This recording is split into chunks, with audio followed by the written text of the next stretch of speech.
you got Tottenham, who obviously we know they need a striker to support Harry Kane. They bought Son from Bayer Leverkusen, but this Berahino one was dragging on. And it reminds me a lot of Odin Wingy a couple years ago when he ended up at, I think it was Stoke City's training ground in the car park, waiting for this transfer that never happened. Ironically, leaving from West Brom again. What is going on there? Well, I think this is a classic experience of keep your mouth shut and don't say nothing until it's happened. You know, we see it now and again, especially with social media just becoming so easy to use. Someone can just jump on Twitter and say something, and then you know. You have to. These players need to remember what they say and what they do is public for everyone to see. You know, Odemwingie was a bit different because he decided to drive down to the place to go get it done. It didn't happen. But you know, social media is just as easy to access. You know, someone puts a tweet out and I'm on that webpage and see it. You know, Sky Sports catch it. It's out. Everyone's got it. So you can't delete it. Once you delete it, it's already out. Someone screenshotted it. It's out. So you know, Berahino's come out and said, you know, he doesn't want to play under the chairman again. I don't know why he did it, you know, with an hour to go to the transfer window to say it. You know, after 4 bids have been rejected, he still said it. I think that's brave, and time can only tell to see what happens with that. That's something you do at the start of the transfer window because you're trying to force it. You don't do it right at the end in the hope, because that's a big statement. Because now he got the whole season, or possibly until January, and it's like, what is he gonna do? I know West Brom came out after saying, basically he's been led astray by, you know, clubs and their antics trying to force the move. But it's Berahino. Like, if the buck stops with him, surely, even if his agent said, put this out to force the move, you gotta think. Because if my agent said to me, I'm thinking, nah, it's only like 15 minutes. And they've written 4 bids and it's like £22 million. I don't think they want to sell me, you know. Let me hold this up and speak to their chairman myself or something. Because now he just looks like an idiot. He's gonna go back. He's gonna play. Let's be honest. He says he's not gonna play. He's gonna play. They're not gonna have him rotting on the bench for the amount of wages they're paying him. But he's gonna get booed every time he goes out there until, as we know, football fans are fickle. He bangs a couple goals and everyone loves him again. Obviously, that means Tottenham are left with Harry Kane, Son, and Adebayor, the much maligned Adebayor. Personally, I think he's a very good player. A good player, anyway. I don't know, very good. He's a good striker for me. I know you might not think the same, being ex-Arsenal. Finished, washed up.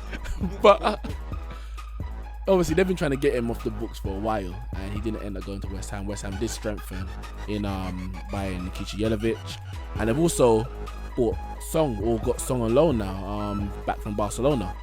They've beaten Liverpool away. They've beaten Arsenal away this season. How far do you think they can go? Especially with the new signings, including Victor Moses in this late transfer deadline rush. Well, you know, let's not beat around the bush here. West Ham were the winners of transfer deadline night. There's always one club that comes up with it, and it looks like Bilic has come up and he's just said, these are the 4 guys that I want today, and he's gone and got them. They do look stronger now. You know, you're looking at those 4 players that they can actually improve West Ham a lot. And you know, I heard all of the West Ham fans on Twitter, you know, just talking about how they're going to go and just dominate the league now. I think, you know, West Ham need to be honest and look at themselves really to think, you know, where can we go? They beat Liverpool and Arsenal, but their performances in the middle that weren't great at all. In fact, they were very bad considering from what they've just come on from that win against Arsenal. You know, West Ham, I think, will be safe easy this season now with what they've done. You know, Bilic has got them safe. That's why I say, you know, mid-table sort of finish is good for them. It's safe, providing they don't have any slip-ups.